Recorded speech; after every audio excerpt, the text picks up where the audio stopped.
We're back on The Big Show. It's Alex Belfield talking to my favourite people and the biggest stars. And let's face it, they don't come any bigger than Jim Davidson. How are you? I'm all right, Al. How are you, mate? I'm not bad for a boy, and it's nice to talk to you because you know you're one of my favourite people. You're always interesting. You've always got an interesting DVD out. And then this summer I went on holiday, and there you were, whilst I was in my underpants, reading your book, lying on the sun lounger. Have you got an image? Yes, I have. But not a very good... Pass the bucket. Congratulations on that book, because once again, it was typically Jim. It was honest, it was real, it was fantastic. Why did you bother writing it, though? Because you give everything, don't you? Well, I wrote it because people just would not believe what goes on when you're on tour. They think it's really glamorous. When the bar is shut of a night when you finish work, you can't get anything to eat. You risk your life walking out in these towns because there's yobbos everywhere. And I thought someone's got to know what this is all about. And then I tried to make it as amusing as possible. That was my third attempt at writing it. I wrote it once and then I took all the gratuitous swear words out, and it was then half the size of what it actually is. And then someone wanted to publish it, and they said, well, we want to change it around because we don't want it to be like a rant. We want it to be more, like Kenneth Williams' diaries. And I said, no, don't bother then. I'll just leave it as it is. And that's what I do. So it's on sale on the internet or at the gigs that I do. I love it. I think it's great. Moaning. When I start moaning and get on a roll, I think it's great. And that's what you do now, really, with your comedy show. It's just you coming on talking to us, and we seem to find it funny. I know. It's amazing, isn't it? And I tried to work out what jokes I actually tell on stage, about two. Funny enough, last night I went to see Robin Williams, and he doesn't tell any jokes at all until he ended with one of my jokes that I made up. Talk about thrilled. And my favourite story in the book is the one about you in the hotel wanting to go to the gym, so you ring down and can't get through. Yeah, that was in Manchester, a big hotel. I counted 29 rings when you dialed 0 to speak to the operator. So I dialed 9, got an outside line, and I dialed... Yeah, and someone said, I won't mention the hotel. Blah, blah, blah, hotel, can I help you? I said, yes. I'm upstairs, marooned. And I'd like, first of all, for you to take the cost of this call off my bill. Another great thing I do. Did I write about in there where I complain about the adult TV channel? Yes. Oh, that's great. It works all the time. Listen to this, listeners. Here's what you do. When you stay in a hotel, you put the old channel 21 or 22 and you watch whatever bits you want.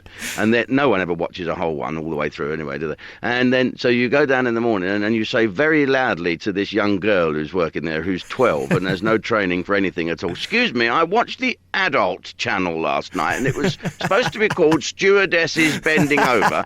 It turned out to be a slapper in Colchester with a camcorder and rubber gloves, and I'm not paying. All right, so we'll take it off your bill. Works every time. Gets a laugh from the queue of people behind you. My other one at the moment is when I go and connect to the internet, my laptop is the only laptop in the world that won't connect to their internet for some reason as soon as I've downloaded my emails. Really? Well, at $17.99, do you think I'm made of money? Oh, well, there you go. There you go, mate. So I only need 2 minutes. It downloads ever so quick. And then you say, sorry, I can't connect. I don't know what happened. Yeah, I know. It's terrible, isn't it? And I've actually watched this. If you watch the Fantasy Channel, right, at night, there's a 10-minute free view. Now, they've sussed this out and they put the clips on so quickly. They're cut together, edited. Half a second, there's another thing on there. And it's edited so quickly, you can't just focus on one thing. Unless you record it all and play it back at 1/10 of the speed. You've got half an hour's free program. Don't worry about that. Thank God for Sky Plus. Yeah. At that -2, it's marvellous. Not that I know what you're talking about, of course. No, of course not. What's been happening? Because it's been a year since I last spoke to you, and all kinds of things have been happening. You've been back on tour, you've got a new DVD. You did that dreadful thing with Piers Morgan. Were you happy with that? No, not really. I didn't watch the thing with Piers Morgan. Piers is a sort of a mate. And when I did the Awful Hell's Kitchen programme, he was sort of lurking about in the audience, and he came over and spoke to me and whatever. And then I got a call saying, would you like to come along and do Piers' new chat show? Well, okay. I thought I'll go along and do this new chat show. At the time, and I don't know what the stakes are now because I work a lot with the military, he was particularly hated by the British military for allegedly putting pictures of, things in the newspapers that allegedly happened to Iraqi prisoners, etc., etc. And he wasn't well liked, put it that way. So I thought, well, I'll just go along and meet this chap and have a good old chat and we'll put the record straight and I'll go and tell the troops what a great bloke he is and all that stuff. Well, I go and do the interview and they take out all the good bits and they just leave in all the horrid bits, and then after it's recorded and done and I've gone back to Dubai, they tell you that the programme's called The Dark Side of Fame. If I'd have known it was called The Dark Side of Fame, I wouldn't have done it, really. Had you missed the last series? Because it was on last year, but you were in Dubai. Yeah, I never saw it. No, it's not. Piers Morgan is not someone I rush to switch on, really. Well, I mean, who does?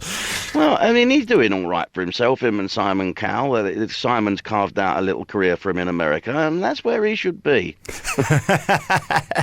I didn't think you came out of it too bad, but the point is, why do we need to be reminded of the negative stuff? I tell you who I was talking to yesterday, who's your biggest fan, is Laurie Mansfield. What did he say then? Well, Come on, tell me. I'll tell you what he was saying. Above all the people he mentioned, he kept pointing you out as being the most creative, the most fun, the most funny, and the most disciplined.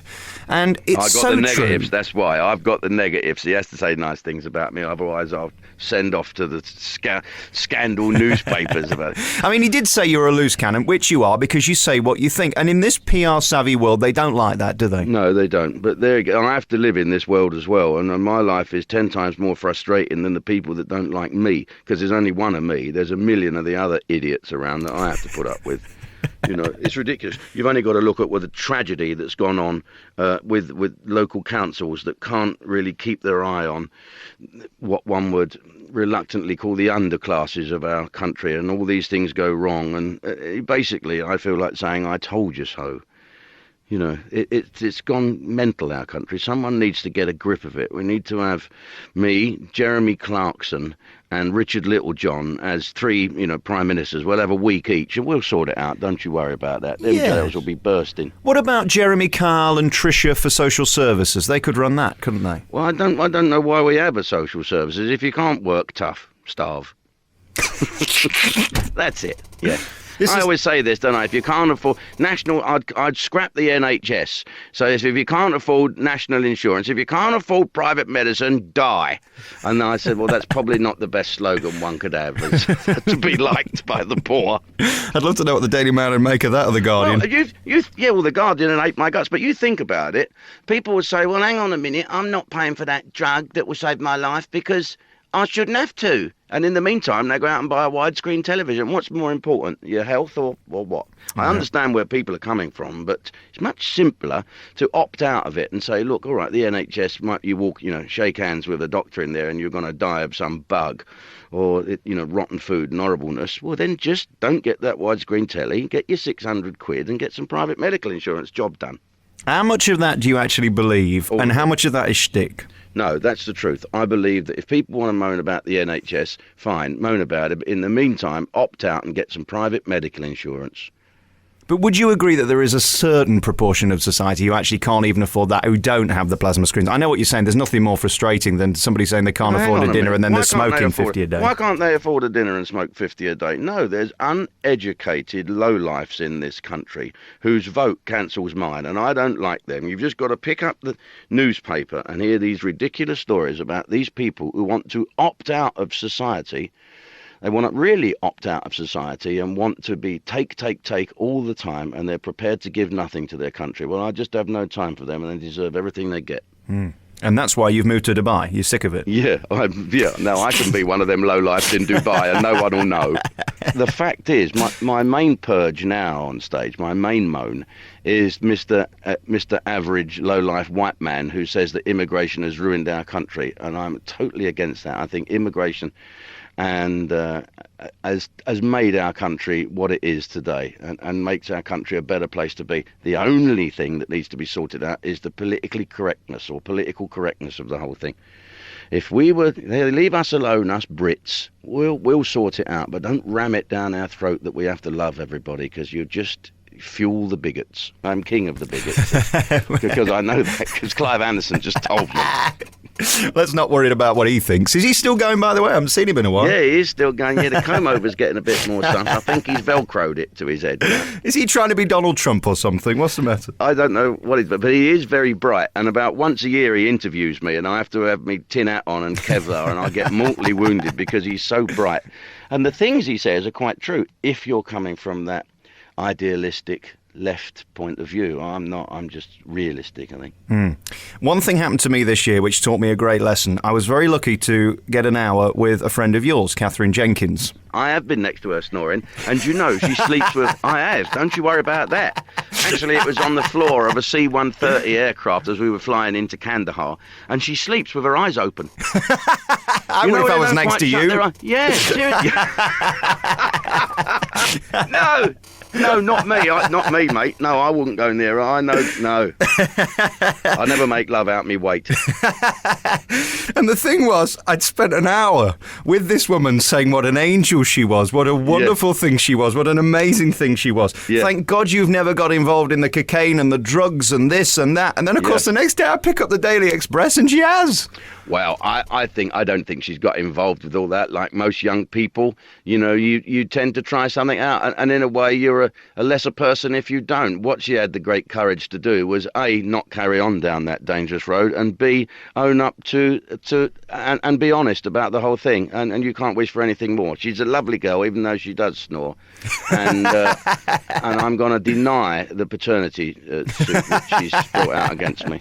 I asked her to marry me, and she declined. I think it was because I was ginger. I don't know what it is. Nothing wrong with ginger, mate. As long as you'd have to take a lighting engineer into the bedroom with you. Before you let them in, you need to be lit. Don't worry about that. From below. Yes. And you've got this new DVD out, and again, it's with the troops, and they're your brilliant. great passion. It's a funny DVD, which is always nice, because there's a lot of rubbish out this year, and it seems like everybody's jumped on your bandwagon. Everybody's bringing one out every year now. Yeah, I think they are. Well, you know, they're a nice, handy little present to buy for Christmas, because you can buy it for your brother or your auntie, knowing full well that they'll watch it once and leave it on the side, and then you can nick it and watch it for as long as you want, or dare I say copy it, which you must not do.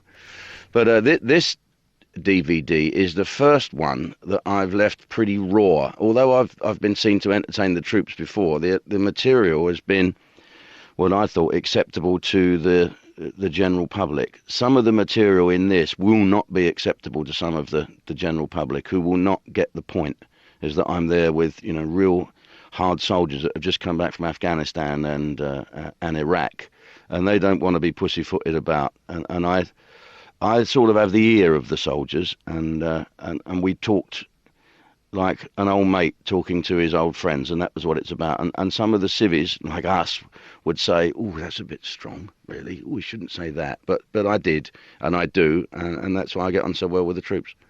How are the boys doing right now? It's kind of gone a bit quiet, hasn't it? The economy's taken over. We don't see the headlines. How are they feeling? How are they doing?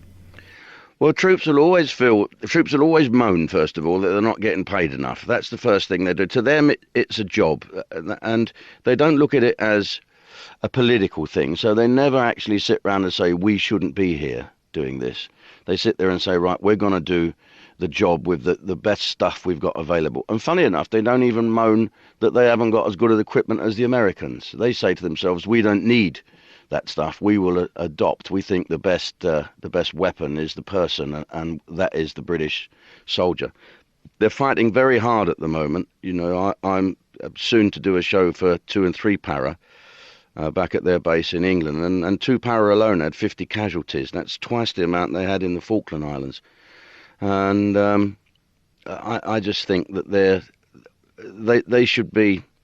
Well, they're the first ones to say they're not really heroes, but we should really be proud of them and somehow let them know how proud we are of them. Funny enough, not so much by charity, but in a way of, if you see a soldier in a pub, rather than saying, oh, where's that noisy bugger, go up and buy him a drink and pat him on the shoulder gently. All I know is they're far braver than me. I mean, I went out to Germany to see the boys, and you talk about the humour. You can't shock them. There is no shocking a soldier because they've seen it all, haven't they? Yeah, especially if they've seen me. Snoring next to you on a plane. Yes. Jim, it's always good to talk to you, and thanks so much for coming on again. Your new DVD, Jim Davidson Live on the Offensive, is in the stores now, and it's a really fascinating insight, not only into your life and your thoughts, but also into the army, because you can see how they're reacting to you. Yeah. And to give them that little bit of respite and that little bit of fun and a laugh, it's such a tremendous thing, and it's so great that you keep doing that. And thank you on behalf of us, because we can't do it for them, really. Well, okay, I just hope people are going to enjoy it. Not because it's funny, which it really is. I'm quite chuffed with that. But you'll see old Tommy Atkins in all his mud-stained glory. God love him. And you do my favourite joke, which is the one where it's in the dark. It's meant to be, although it isn't on the DVD. And they got the ladder. I love that. Oh, yes, I think I did. I think I picked up the wrong hip flask for that one, the one without the water in it. It's my favourite joke ever. We better not do it, though, because, what with Jonathan Ross and everything, we don't want to be in that category, do we? No. It was all a bit silly, that, really. I mean, it's a great opportunity. If you hated Jonathan Ross, is to phone in and say, let's get rid of him. If you liked him, you'd say, what's all the fuss about? It just proves that more people dislike him than like him, I'm afraid. Am I the only one to smell a rat, the fact that on the Monday he brought out a book called Why Do I Say These Things? No, maybe you might be the only one to smell a rat there. I don't know. We're all in this business to be famous and earn money and have a chance of sleeping with Catherine Jenkins. But the bottom line is you do have to have a certain responsibility. I edit myself. Jonathan's old enough and ugly enough to edit himself. But Russell's just going for that great ride. He's enjoying every minute of it. And I don't think he knows the difference between offence and comedy. And good luck to him. Enjoy it, Russ. Absolutely. And when you're a big star in America and a movie star, you don't care about the likes of us anymore, do you? You're going to say what you like because you know you're too big. But will he still be here in 40 years like you are making comedy DVDs? Oh, I'd love to hear you say that. Of course he won't. Jim, thanks a lot, mate. See you, matey. Ta-ra, mate. Bye. Bye-bye.